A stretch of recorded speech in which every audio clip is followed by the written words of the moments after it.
Hello, vinyl community. This is Murmured Than Hell, the worst channel you've ever seen in your life, and I've changed nothing. This is I'm jumping on a thread. I'm bumping my Vinyl Finds Part 2 out probably another week because waiting for some very cool things to come in the mail, and I want to talk about everything at once. So there's going to be kind of a weird mid-month Vinyl Finds next Monday, hopefully. But wanted to hop on this thread. 10 albums that changed my life. Some people are doing 20. If I do 20, this video will be 6 hours long. But yeah, this is very different. I hope people understand that this is very different from just talking about your 10 favorite albums. Because some of really, my top 3 favorite albums, I could tell you right now. Stooges' Raw Power. The Hold Steady, Boys and Girls in America. And the Twilight Sad, Forget the Night Ahead. That one a little bit, I can remember when I discovered that and how that one did change my life a little bit. But, could not tell you the first time I ever heard Raw Power. I think I know the first time I heard Boys and Girls in America, but, that's really the band. The band as a whole, the Stooges, the Hold Steady, the Twilight Sad, R.E.M., Neil Young, all my favorite bands that you guys know that I love. A lot of them I can't really pinpoint a particular record or a particular time. It was really just a lot of those bands, particularly the bands that have very large catalogs. It was very kind of slow. It started slow. I heard one record I really liked and then moved on to the next one and then started reading about the band and then got into the history and everything. Some of these bands and records you've seen me talk about before. Some of them you may haven't. Some of these are amongst my all-time favorite bands. Some of them are just bands I really, really love. And yeah, there was Chris Prophy had a contest some time ago that was your earliest musical memories. Some of the music I talked about in that video, I'm going to be talking about in this video, but that video is no longer up on my channel. And I think that was 2 or 3 years ago at this point that he did that contest. So this should all be pretty fresh. But yeah, I'm going to talk about 10. One is playing very quietly in the background.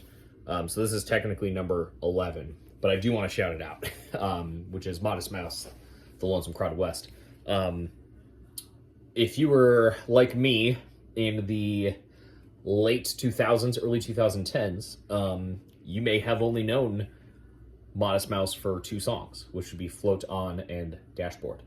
And I've come to enjoy Float On now, but it was always a song I kind of despised. And I did not know until high school, so I was a sophomore in high school, that Modest Mouse had all this early material that I had never heard of. Particularly the Sun Kil Moon Modest Mouse covers record helped me get into some of this stuff as well.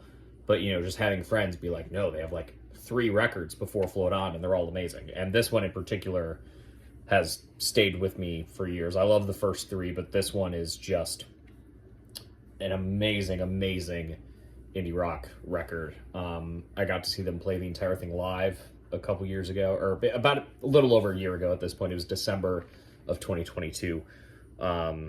And it was one of the best album play concerts I've ever seen. Just hearing all this stuff live was unbelievable.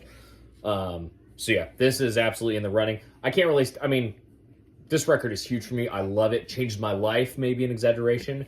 And I really wanted to take this as seriously as possible and talk about really foundational fucking music that I would be a different person had I never heard.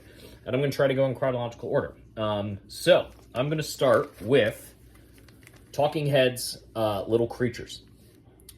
This is my earliest musical memory, is being a very small boy, and my dad worked from home, and I'm very blessed that both my parents are big music nerds just like me, and they got me into a lot of music growing up.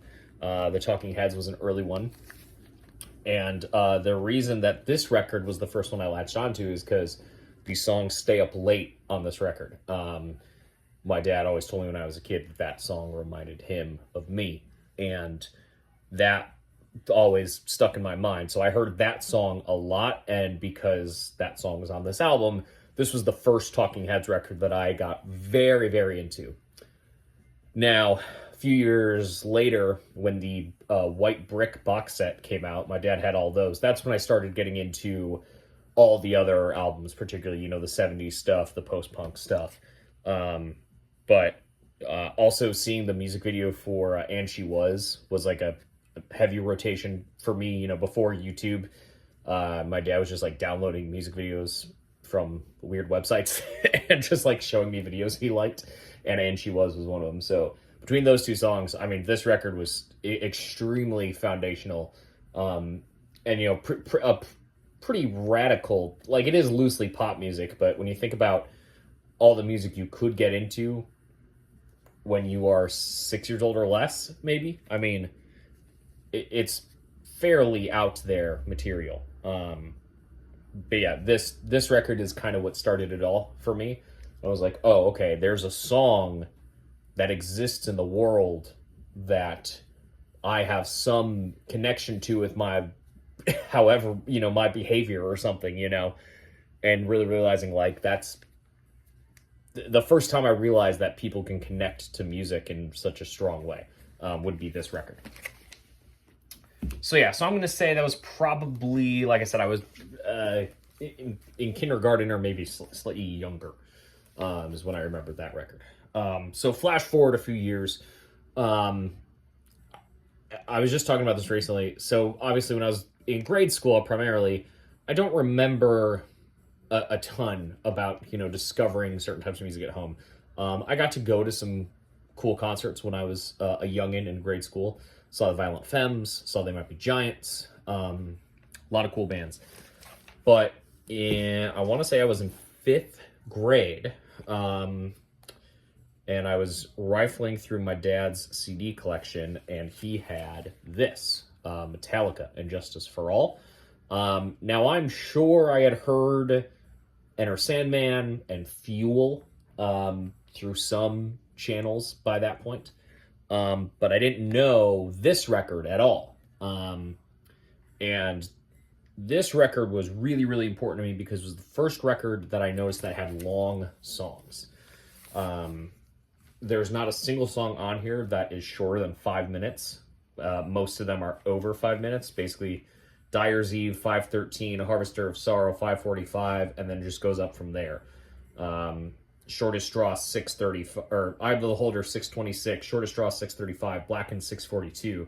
Of course, the epic, almost 10-minute track, and Justice for All. I mean, this is really, really heavy. So one has always been my dad's favorite Metallica songs, and has transitioned to one of mine as well. So hearing that song, just go through all the movements that song goes through and everything. I mean, this heavily, heavily conceptual and very progressive record, really spun my head around the first time I heard it. Really, really big deal. And getting into this is what made me appreciate things like Yes and Pink Floyd, and then later on in life, Dream Theater and Devin Townsend and all of that type of shit. So, yeah, this was a crucial one. And then, of course, Metallica is still one of my all-time favorite bands, and I've followed them since. I mean, Death Magnetic could be roped into this too, because that was the first new album to come out after I'd become a fan of Metallica through this record. So Death Magnetic coming out was kind of a big moment too. Oh shit, I meant to pull a Clutch record too. It's possible I might do a series 2 of this, because there's so many music that changed my life. As we are music fans, that's kind of how that goes.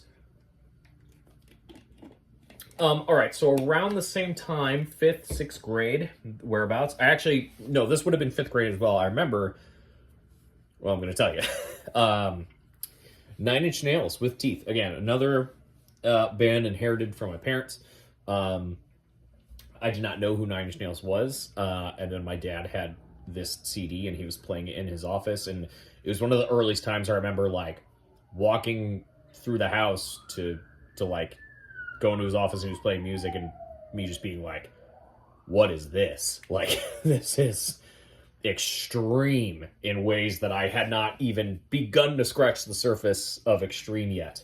The song "You Know What You Are," the second track on this record, for those of you who know this record, is very, very intense, and maybe shouldn't have been played around a fifth grader, but my folks, because they were such big music heads, there wasn't a lot of music censorship in my house, to be honest. And like I said, I know that everybody did not have that same experience, and I feel for the people who did not. But really, the only things that ever got censored musically in my house were some rap, early 2000s, kind of very hypersexual rap music that my sister was into because she was a dancer. My parents didn't love a lot of that. System of a Down, when System of a Down broke, and some of their very overtly political stuff and very sexual stuff, some of that stuff got censored for me early on. And then my dad really did not like the idea of me getting into Insane Clown Posse. But other than that, it was pretty free. And yeah, this record just, like I said, it was absolutely radical to me. Hearing just this heavy, heavy electronic screamy music. I mean, this is still a fantastic record, one I revisit a lot. And then, of course, the first time I saw Nine Inch Nails live is still, to this day, the best concert I've ever seen. Nine Inch Nails Lollapalooza 2013. I mean, it was unbelievable. I was front row. Give me fucking shivers just talking about it. Anyway, Nine Inch Nails with Teeth.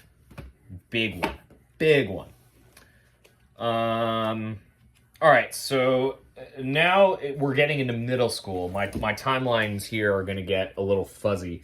But this is kind of the last one that, from my parents' influence, that really turned me a certain way. And then everything else here is kind of stuff I ended up discovering on my own at one point. But you guys know my absolute love of Joe Jackson and Night and Day. Now, again, Joe Jackson is one of those artists my dad always had playing around, whether in the car or at home. So it's hard for me to pinpoint exactly the first time I heard him or heard of him or heard one of his songs. But I remember, going on car rides with my dad. He had a big CD collection, and he would bring a lot of, repeat CDs in the car, and this was one of them. So this was one I heard a lot, just like driving around as a middle schooler, and got, very, very into. Other than Sgt. Pepper, it was one of the first records I heard where songs, kind of led into each other and in suites. And yeah, just kind of hearing this record so much driving around is really what got me into it. And then into Joe Jackson's whole catalog, and, how this became my favorite Joe Jackson record as well. But yeah, I mean, 9 songs, they're all 10 out of 10s for me. Really, really good album. Getting like weird thinking about all this shit again. Okay, so let's see. I think where should I go to next? All right. Yeah, let's do this. I think this one was next. So, when I was in 7th grade is when I started getting into metal. Started discovering a lot of metal on my own. I had a Rhino CD box set called Heavy Metal that spanned heavy metal from basically like Blue Cheer and Iron Butterfly through Pantera and Sepultura. Like, that's basically the range of what it was. And it was like, whatever it was, 40 to 60 iconic heavy metal moments. And that was a crucial thing on me learning about metal. And then I was reading metalsucks.net, which has become an absolute trash fire over the last 10 years or so. But at the time, when I was in middle school, getting in metal was a crucial resource. So reading Blabbermouth, things like that. So this record came out in 2008, and I want to say I discovered it either on one of those sites, best of the year lists, or, something along those lines. But again, a band people have heard me talk about a lot. This is not Mysium, a Chicago-based black metal band. This is Assassins. This is a psychedelic black metal record. And there's so much about this that radicalized me. I mean, you got to think about, like, okay, still fairly young, still exploring metal, and realizing that, like, I haven't heard a lot of black metal yet. But maybe zero, but by the time this record came out. Again, the timelines are fuzzy. But, like, it's one thing to discover black metal and have that be kind of a really head-spinning thing. But then to hear this kind of avant-garde, psychedelic tinged black metal that's inspired by Pink Floyd and King Crimson is like just another level of like weirdness, you know, to me. And I remember just like seeing the record cover, learning about what it was, laying in my bed at my mom's house, and like just hearing this and just being like what the fuck? Like, this is the coolest shit I've ever heard. And I still love this record. You know, Blake Judd, the main guy from this band, turned out to be a real shitheel, unfortunately. But I will never not love this band and this record. And like I said, just because it was so foundational to me. There's a handful of iconic, and I think because they were Chicago band too, you know, I felt very connected to it. So a lot of bands from around the late 2000s in the Chicago metal scene, knock Mysium, Pelican, Weekend Nachos, fucking the Atlas Moth, like all those bands, at one point or another, I got like crazy into. I mean, I still love all those bands to this day, but yeah, this was an early extreme record that really like changed my whole perception and made me realize that black metal doesn't just have to be tremolo picks, lo-fi, and eagle screams. It can be a lot of different things if you allow it to be those things. So there's that one. Like I said, so that came out in 2008. For sake of making this video easier on myself, I'm going to say I heard it at the end of 2008. 2009 was a crucial musical year for me. It's the first year I started getting a regular allowance and spending that allowance on CDs every Tuesday. So that was a big year of me discovering a lot of music. And there was a TV show on Adult Swim called Moral Oral that me and my dad really enjoyed. And the final season, the first episode of the final season opens with this song No Children by a band called the Mountain Goats, who I not yet heard of.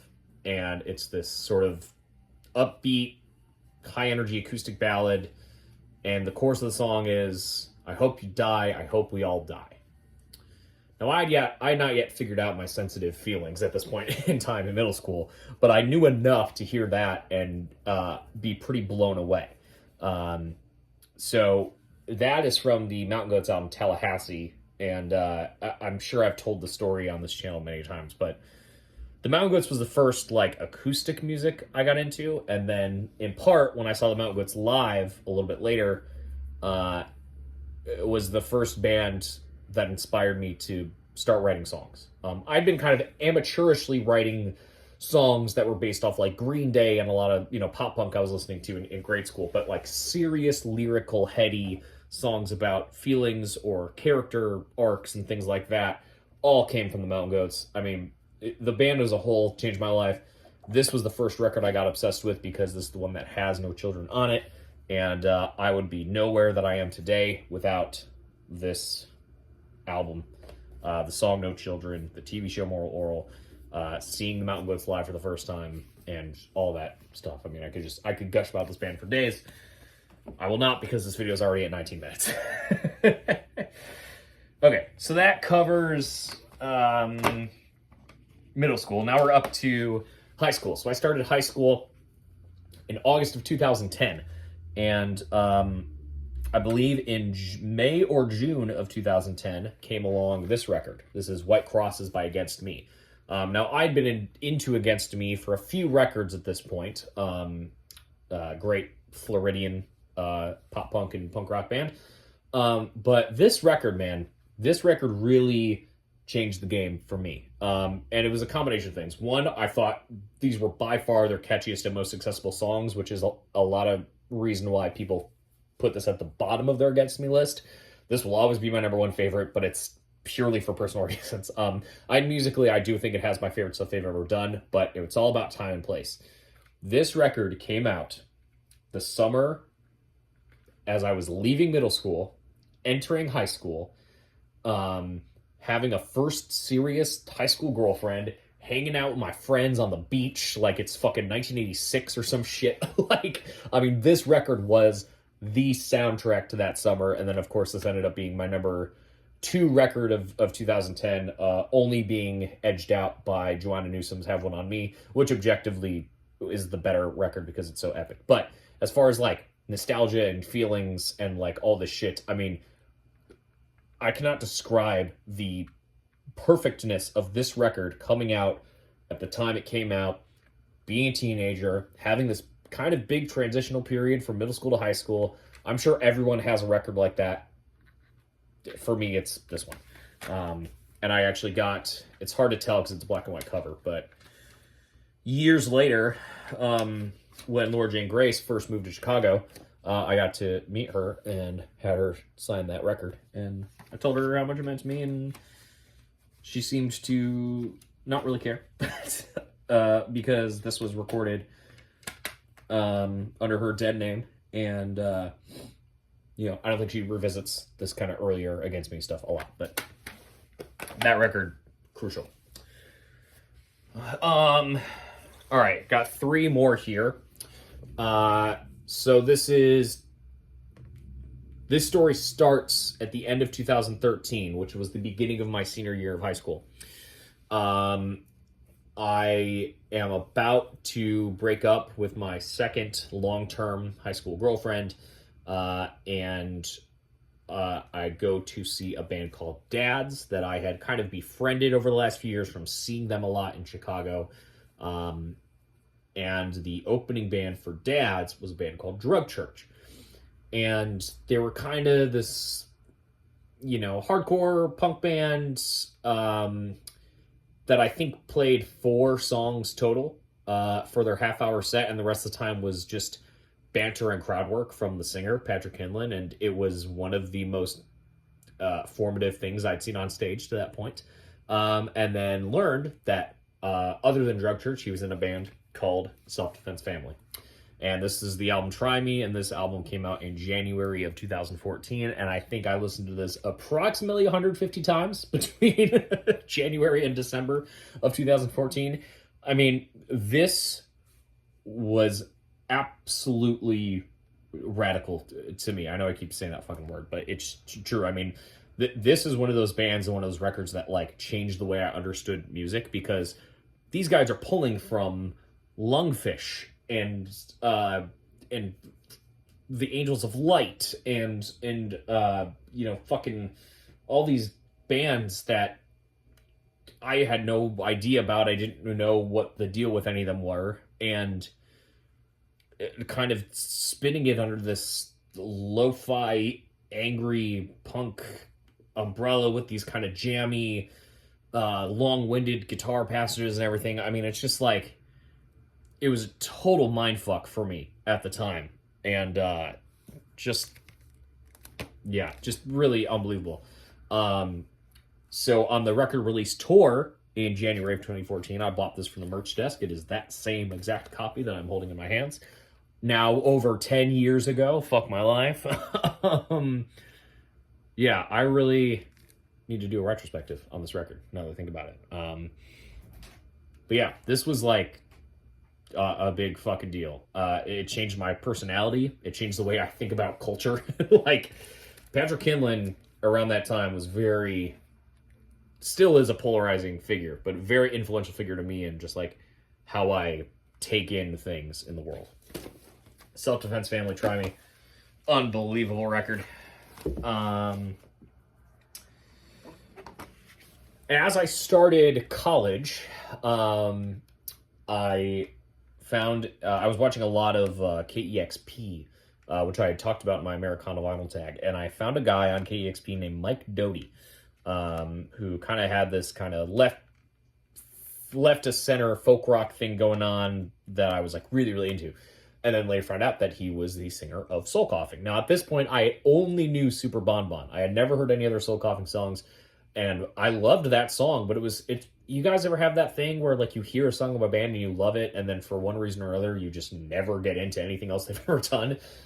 Soul Coughing was like that for me for many, many years. So, Power Surge. Up until 2014, 2015, I only knew Super Bon Bon. And then ended up finding a compilation of 90s alternative that had the song Sugar Free Jazz, which was from this album, Ruby Vroom. And, Mike Doty's musical discography in general is a huge, huge influence on me, is very, very important to me. But, man, this record, Ruby Vroom, is, again, another head-spinning ass record if you're not prepared for it. I mean, it is so, so good, so odd.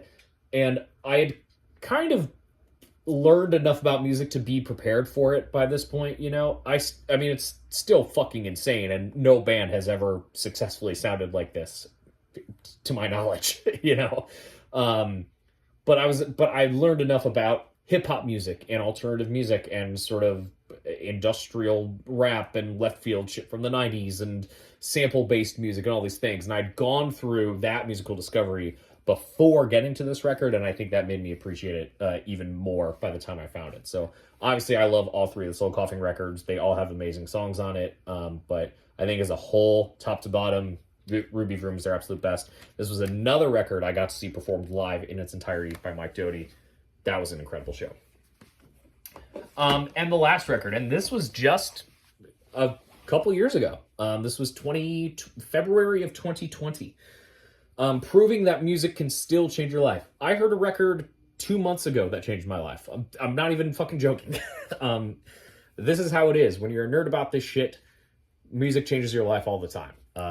And that's the way it should be. You should never be in a position where you're like, I don't think music's changed my life anymore. Like, music is changing my life every fucking day. I swear. So February 2020, I decided to do a project where I was trying to watch a musical or music-adjacent film a day that I'd never seen. And at this time, I knew next to nothing about Frank Zappa. I knew Valley Girl, and I knew Don't Eat the Yellow Snow, and that was it. And for whatever reason for another, I found out that the Roxy movie was streaming somewhere. And I watched the Roxy movie, which is the film adaptation of Roxy and Elsewhere. And I don't think it should surprise anybody that this shit truly changed my world. And I had never heard... Well, okay. Had never heard Zappa like this. Again, kind of like I was talking about with the Soul Coughing record, I had heard music that was influenced by Zappa, and I just didn't know it because I didn't know enough about Zappa. Devin Townsend, big Zappa guy, and I've loved Devin Townsend for years. I mean, that's a big a guy that takes his influence from Zappa. I'm sure other progressive metal bands that I've gotten into over the years as well. But no one does it like he fucking does it, and this record is just unbelievable. I know this apostrophe Overnight Sensation, these are all popular picks for the favorite or the best Zappa material, and it's because the 73, 74 Mothers are maybe arguably the most talented band on the planet at the time they were assembled.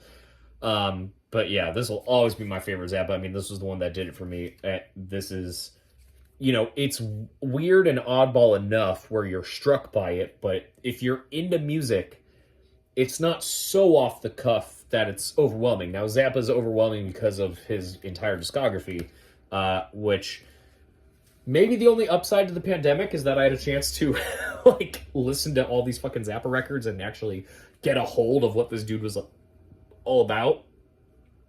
But yeah, it's every time I listen to his stuff, it's insane that he composed all of it in the speed that he did, and the way that he taught his band to play it is just unbelievable. And I don't think it gets any better than this, except for maybe the Helsinki concert from this tour, which is You Can't Do That on Stage Anymore, Volume 2.